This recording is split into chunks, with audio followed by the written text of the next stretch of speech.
Buat kamu para gamers pasti lebih familiar dengan konsol PlayStation 3 ya daripada konsol lain yang sekelas. Padahal PS3 sendiri punya saingan loh, namanya Xbox 360. Walaupun Xbox 360 ini peminatnya banyak, tapi tetap saja tidak bisa mengimbangi kepopuleran PS3. Kenapa? Yuk simak video ini sampai habis karena kita akan membahas 7 alasan yang membuat Xbox 360 tidak lebih baik dari PS3. Bersama saya Gangsar, let's go!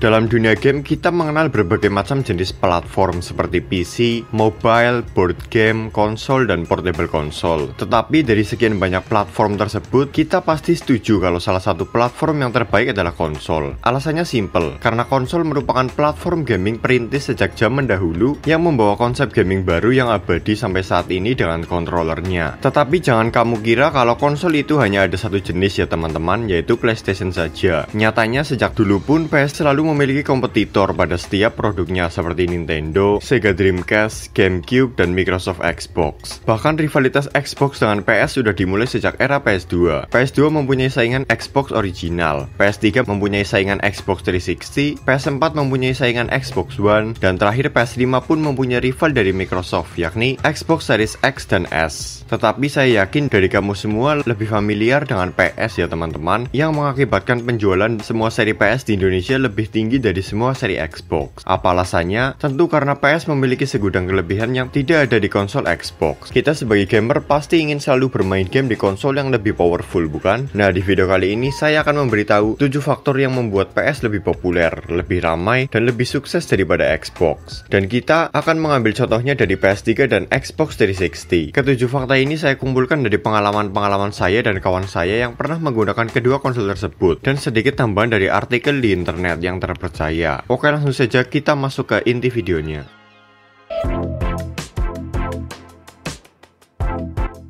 Faktor pertama yang membuat PS3 lebih populer ketimbang Xbox 360 adalah karena Sony selaku produsen PlayStation sudah lebih dulu menerbitkan konsol mereka sejak era PS1 dan diikuti oleh kesuksesannya di pasar dunia sampai ke Indonesia. Karena kesuksesannya itulah Bill Gates selaku pimpinan Microsoft terinspirasi untuk membuat lawan di generasi PS selanjutnya, yaitu Xbox yang dirilis di waktu yang berdekatan dengan PS2. Kita sebagai gamer di Indonesia kala itu rasanya sudah nyaman dengan PS1 dan ketika ada penerusnya tentu akan lebih memilih produk yang sama dari produsen Sony, yakni PS2. Dan ajaibnya juga kala itu PS2 menjadi makin booming lagi, yang mengakibatkan nama Xbox tenggelam dibandingkan nama PlayStation. Ya, sifat dasar manusia memang seperti itu. Jika sudah nyaman dengan suatu hal, sulit mencari penggantinya. Kesuksesan PS2 juga berbuntut sampai era PS3 yang walaupun jumlah penjualannya tidak mampu menyaingi PS2, namun tetap di atas rivalnya yaitu Xbox 360. Jadi menurut saya pribadi, salah satu kepopuleran PS ketimbang Xbox adalah murni karena nama dan reputasi PlayStation yang sulit diimbangi. Terbukti dengan banyaknya rental-rental konsol di Indonesia sejak tahun 90-an hingga kini yang lebih condong ke PS ketimbang Xbox. Sangat jarang atau bahkan tidak pernah kamu dengarkan adanya rental Xbox. Yang kamu tahu dari dulu namanya rental ya rental PS. Walaupun memang ada rental Xbox, tetapi biasanya hanya numpang saja di dalam rental PS sebanyak beberapa unit.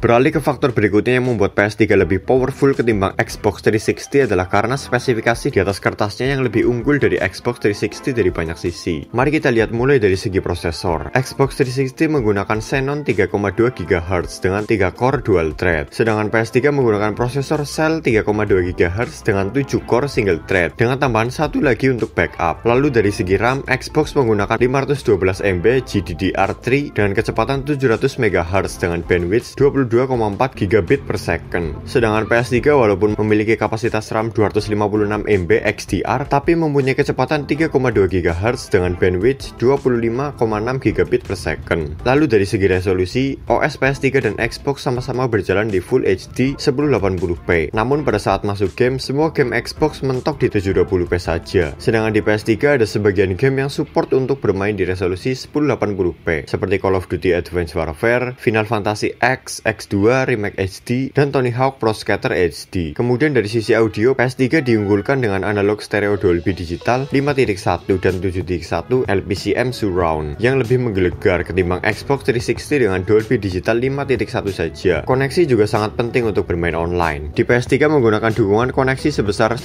Gbps Ethernet, sedangkan Xbox hanya di 100 Mbps Ethernet. Selain keempat poin itu, PS3 juga banyak unggul di sektor lain seperti game dan lainnya. Itulah beberapa kelebihan yang kita dapat setelah membeli konsol PS3 secara spesifikasi. Maka tidak perlu heran kenapa di awal perilisannya dulu PS3 memiliki harga yang tinggi.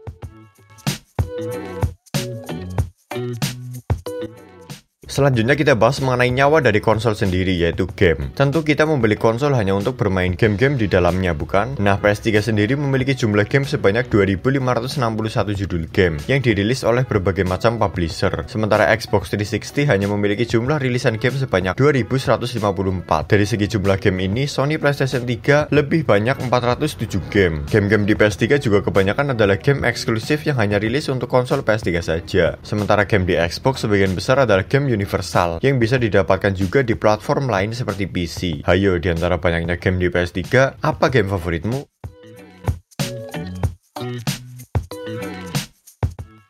Suhu adalah suatu hal yang mempengaruhi kenyamanan dalam bermain game. Banyak platform game yang mempunyai masalah dengan penanganan suhu panasnya yang mengakibatkan sering terjadinya lag, frame drop, bahkan mesin mati mendadak. Kita sebagai pengguna PS3 wajib bersyukur karena jarang menemui mesin PS3 yang overheat. Tetapi di Xbox 360, para penggunanya banyak mengutarakan keluhannya ke Microsoft perihal isu overheat ini. Hampir semua model Xbox 360 kecuali Jasper memiliki desain yang membuatnya rentan terhadap suhu panas. Usut punya usut, pada mesin Xbox 360, solder yang digunakan untuk menghubungkan chip ke motherboard memiliki kualitas yang rendahan. Hal ini membuat rapuh saat terkena suhu panas dan membuat koneksi kinerja mesin banyak terputus. Buntut efeknya adalah overheat. Pada saat sudah overheat, efek lainnya bisa merambat ke X-chip yang menahan chip motherboard menjadi longgar. Pertanda jika Xbox sudah mengalami overheat adalah dengan menyalanya lampu berwarna merah yang berkedip. Mungkin kamu mendengarnya terlalu teknis ya. Intinya Xbox 360 ini sering ditemui unit yang overheat. Lebih bersyukur kan punya PS3 yang kadang walaupun panas tapi tidak sampai mati mendadak dan berujung pada kerusakan mesin.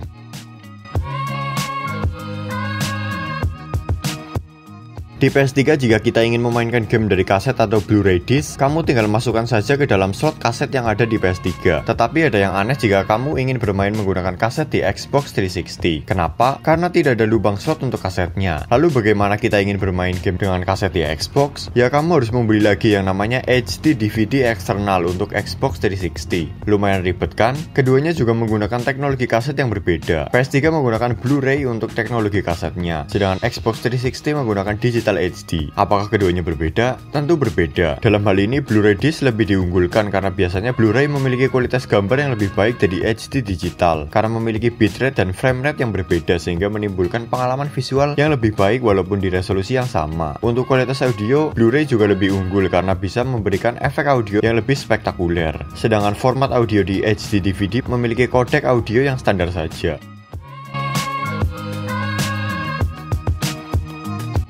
Faktor berikutnya yang membuat PS3 tidak bisa diimbangi oleh Xbox 360 adalah soal baterai controller. Controller PS3 atau yang biasa kita sebut DualShock 3 menggunakan baterai tanam yang bisa dicas ketika sudah habis, sedangkan controller Xbox 360 menggunakan baterai A2 LR6 yang walaupun lebih tahan lama, tetapi kalau sudah habis ya kita harus beli lagi. Ujung-ujungnya duit lagi yang dikeluarin. Tetapi Xbox juga memberikan opsi lain jika kita tidak ingin menggunakan baterai A2 dan ingin menggantinya ke baterai yang bisa dicas ulang. Barangnya ada, namun harganya juga lumayan, yang mencapai 100 ribuan. Kenapa tidak dibikin simpel saja dari awal sudah menggunakan baterai isi ulang ya?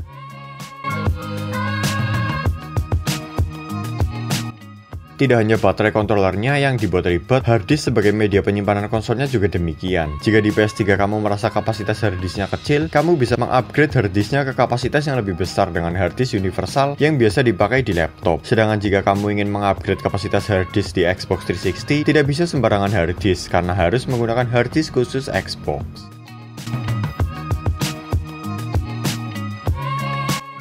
Ya, jadi seperti itulah teman-teman video saya kali ini mengenai 7 alasan atau faktor mengapa konsol besutan Microsoft yaitu Xbox 360 tidak mampu menyaingi konsol besutan Sony PlayStation 3. Semoga bisa menambah wawasan kamu. Kalau ada loh konsol game selain PlayStation yang masih eksis hingga saat ini walau tidak terlalu populer seperti PlayStation. Semoga Sony selalu menjaga reputasi dan kredibilitasnya dalam menjaga kualitas konsol-konsolnya, karena Microsoft juga selalu berkembang dan berbenah dalam mendevelop Xbox agar lebih nyaman lagi digunakan oleh para gamers. Dan jangan terlalu santai dan idealis juga, seperti yang apa Nokia lakukan di zaman dulu, sampai-sampai tidak mau berubah untuk mengikuti perkembangan zaman. Alhasil ya collab sendiri. Dengan adanya video ini juga bukan berarti membuat Xbox 360 itu serasa tidak layak dimainkan ya teman-teman, karena Xbox 360 masih sebuah konsol game yang seru. Oh ya, tonton juga video saya lainnya yaitu tentang rekomendasi lebih baik beli PS3 secara offline di toko atau online di marketplace, supaya kamu tahu apa kelebihan dan kekurangan masing-masing cara beli tersebut. Like video ini jika kamu suka, komen apabila ada pertanyaan dan pendapat, share apabila kamu merasa video ini bermanfaat juga untuk teman-teman kamu yang lain. Follow Instagram kami di @ria.gadget agar kamu bisa tahu aktivitas channel ini di belakang layar. Dan jangan lupa juga untuk hit the subscribe button di bawah agar kamu tidak ketinggalan dengan video-video saya selanjutnya tentang PlayStation dan konsol-konsol lainnya yang akan saya upload minimal 1 kali dalam seminggu. See you next time dan bye.